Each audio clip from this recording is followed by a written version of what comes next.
今朝、突然公開された先行のハサウェイ・キルケーの魔女の PV 第2弾。まさかの朝6時に公開ということで、身構えていなかった方も多いのではないでしょうか。そんな第2弾 PV では、新規セリフとともに、物語の内容が少しずつ見えてくる映像になっていました。ということで、今回は、そんな第2弾及び、公開されたメインビジュアルと、キャラ設定画からわかるキルケーの魔女の内容について解説考察していきたいと思います。なお、本動画では、先行のハサウェイ全体に関するネタバレを含みますので、未読未視聴の方はご注意ください。また、キルケーの魔女のストーリー全体については、以前、別の動画を出していますので、ストーリー全体を知りたい方は、ぜひそちらも合わせてご覧ください。まずはキービジュアルについて。本作は、サブタイトルである、キルケーの魔女の名の通り、ギニアンダルシアが、ハサウェイとケネスの2人をかき乱し、無自覚に、戦場に影響を与えていく内容になっています。よく見ると、ギニの右手の薬指と小指のあたりが、クシーガンダムの手に置き換わいく演出になっており、ハサウェイとクシーガンダムの未来に少しずつ侵食していく存在であることが示唆されているのではないでしょうか。そして、公開日が、2026年1月30日ということも発表されました。同時にアメリカでも公開される予定のようです。では PV の方を見ていきましょう。まずは星空と水着姿でそれを眺めるギニの姿。この緑と白の縞模様という特徴的な水着はこの PV 後半でも再度出てきていて、水に浮かぶ姿が描かれています。またこのシーンでギニは死ぬ時に人は何を持っていけるかと話しており、これはあくまで PV なので、実際の映画では別シーンのセリフと映像の可能性もありますが、このシーンとセリフが映画でも同じように登場すると解釈すれば、一つ考えられるのは、ギニの死ぬ時に人は何を持っていけるかというセリフは、原作ではギニのパトロンである伯爵が世界有数の大富豪で遺産に悩まされていたことに対して語るシーンで登場しています。なお、このシーンはアデレードへの道中のアディススプリングでお風呂に浸かっている時にギニがケネスとハサウェイどちらについていくべきか悩んでいるシーンで出たセリフで、この後ギニは風呂に浮かんだ自分の爪がどちらの方向を指すのかというのを見て、ケネスではなくハサウェイについていくことを選択するという重要なシーンになっています。本 PV ではギニが風呂に入るシーンも登場していますが、もしかすると風呂シーンがあまりに多すぎてもメリハリがなく、また倫理的に色々と言われてしまう可能性があるご時世だと思うので、あえてこちらの重要シーンだけは風呂ではなくてプールという形に変更しているのかもしれません。お次はこちらのシーン。どこかの橋を渡っているようで、奥には白い特徴的な建物が見えます。ざっと調べた感じ、この白い建物が現実にオーストラリアに存在するか分かりませんでしたが、入り江がたくさん映っていることから、これはダーウィンとビノエハーバーの間のどこかだと思われます。原作ではビノエハーバーにバリアントが停泊していて、そこから連邦のダーウィン基地へ向かい破壊工作を行うという内容があるため、本作の中盤でこのシーンが登場し、例えばケリアなどの諜報任務を行う者たちが車で移動してダーウィンに向かっていると考えることができそうです。またはハサウェイがクシーガンダムをどこかに隠してダーウィンに向かうなどといったシーンが追加されている可能性もありそうです。次のシーンではハンドリーとゲイスという2人が映っています。ハンドリーはマンハンターの親玉で、ケネスに協力してアデレードの閣僚会議の防衛強化を行う人物たちです。彼らは原作でダバオに残っているので、本作でも同じくダバオのマンハンター統括支部からマフティーや反連邦勢力たちがアデレードに来ないように根回しを行っている最中だと思われます。ちなみに原作ではハンドリーたちが閣僚会議はコ湾町で行うという情報を流して偽マフティー軍のファビオたちを騙すことに成功していましたが、ハサウェイたちがそれは嘘だと見抜いていました。次にクシーとメッサーの戦闘シーンです。この場面では下に街が見えます。またミサイルが飛んできて、その次には街が燃え盛るシーンが映っていました。このミサイルが飛んでくるシーン、原作だとオエンベリに向かった際にミサイルが飛んできて、オエンベリ軍はモビルスーツは持っていないはずだというのを見抜いていたシーンがあるので、それに該当すると思われます。つまりこの攻撃はキンバレー軍のグスタフ・カールからの攻撃のはずですが、このたった2発のミサイルから状況を見抜く重要なシーンになっていると思われます。そのためこのクシーの下に映っている町はオエンベリの市街地だと思われます。またそうすると燃え盛る様子は、これは第1部のダバオにも似たようなそこそこの規模の町が連邦軍によって焼き尽くされた凄惨な光景が描かれていると考えることもできそうです。お次のシーンはこちら。ギニが黒のミニスカワンピを着ています。原作通りであれば本作の出来事は4月から5月にかけての物語です。オーストラリア北部のダーウィンやダバオなどは熱帯地域になるので、この服装でも違和感がありませんが、第1部の PV を見てみるとギニがトレンチコートを着ていて、周囲の人々も長袖を着ています。ギニがサングラスをかけて一人でいることから、連邦軍の中で女神として祭り上げられた後とは考えにくく、このシーンは香港だと思われますが、現実だと4月下旬の香港は昼間長袖を着るほど涼しいわけではないようなので、現実の気温とは少し差がある可能性があります。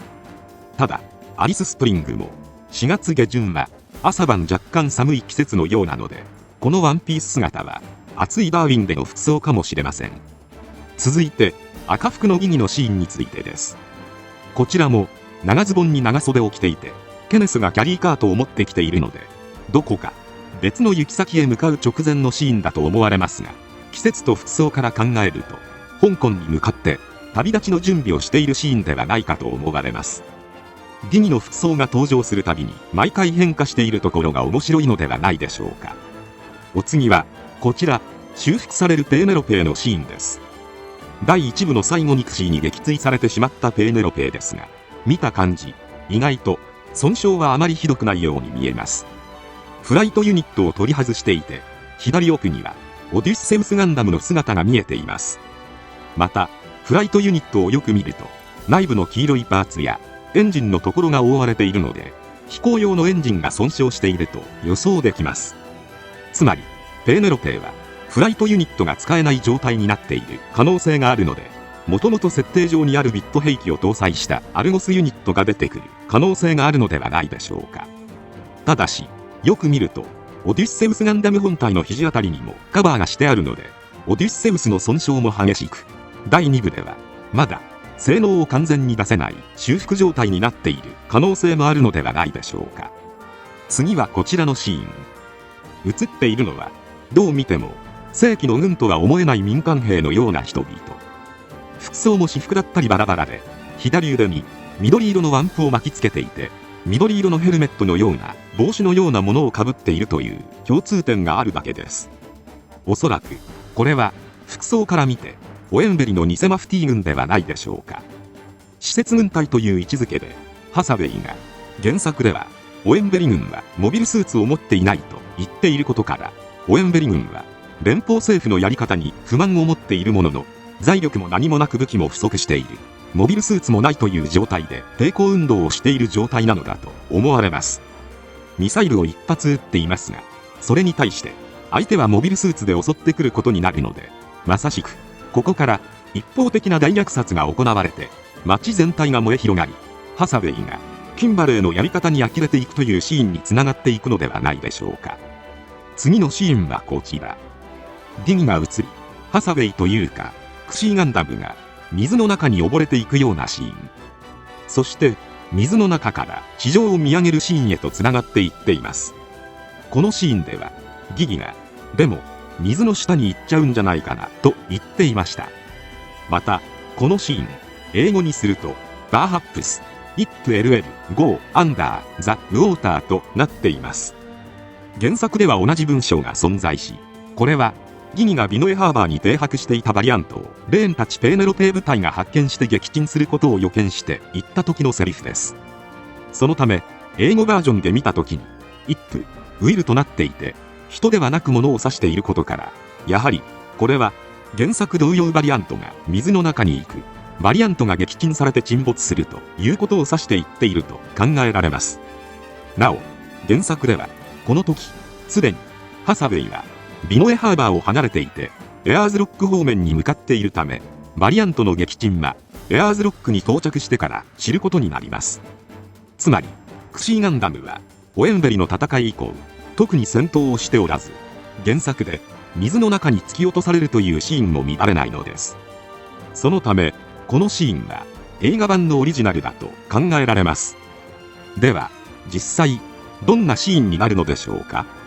今のところ一つ考えられるものがあります。第1部の最後にハサウェイがクシーを受領した時にポットが落下して武器の大半が水の中に沈んでしまったという話がありました。そのためクシーガンダムの武器は不足しています。なので第2部の冒頭で武器の落ちた位置を調べてクシーでサルベージする作業が考えられるのではないでしょうか。そしてそのサルベージする作業の時に水の中に入る際にギニのことを思い出して感傷に浸るのかもしれません。第2部では原作だとハサウェイがギニのことが頭から離れず肉欲に溺れてしまうような描写が多く、映画では描くことができないようなシーンがたくさん存在しているので、もしかすると肉欲やギニに溺れるというのをあえて水の中に溺れてそこからギニのことを考えてしまうという風につなげているのかもしれません。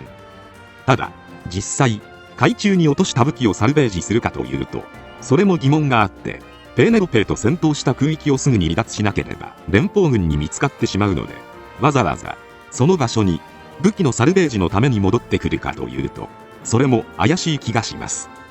そのため作戦中にビノエ方面で水中を移動するシーンが追加されている可能性もありそうです。次はハサウェイとケリアのシーン。もともとケリアはハサウェイの恋人でしたが、ギニに関わったことでハサウェイの心がケリアから離れていき、ハサウェイは物事を一人で抱え込むようになっていきました。これはその二人の関係性を表す描写の一つではないでしょうか。さらに次はケネスに殴られるレーン。ケネスは勝った者が正義になるということを胸に刻めと言っていました。このセリフは原作の第2部に存在せず、新規で描かれたセリフの一つだとわかります。原作のケネスは連邦の軍人として職務を全うしなければならないという考えを持っていますが、マフティの全てが悪いと思っているわけではありません。そのためケネスの連邦内の腐敗している部分も知っているからこそ、職務を全うするためには勝利してマフティは間違っているということを見せつけなければならないという現実を物語っているとわかります。このたった一言のセリフからこの世界の現状が伝わってくるのではないでしょうか。次に暗闇の中、ギャルセゾンに乗るメッサーたちとグスタフ・カールとクシーが空中戦を行うシーンです。ビノエハーバーを飛び立ったクシーはエアーズロックへ向かい、到着後アリススプリングからやってきたギニ含む連邦軍と戦闘することになります。アリススプリングを出たギニはエアーズロックの観光をしたいと言って出ているので、エアーズロックに着くのが観光目的であれば日中になると思われますが、この戦闘はまだ明け方の光景です。またグスタフ・カールの攻撃で地面が爆発する瞬間、周囲には荒野が広がっているように見えます。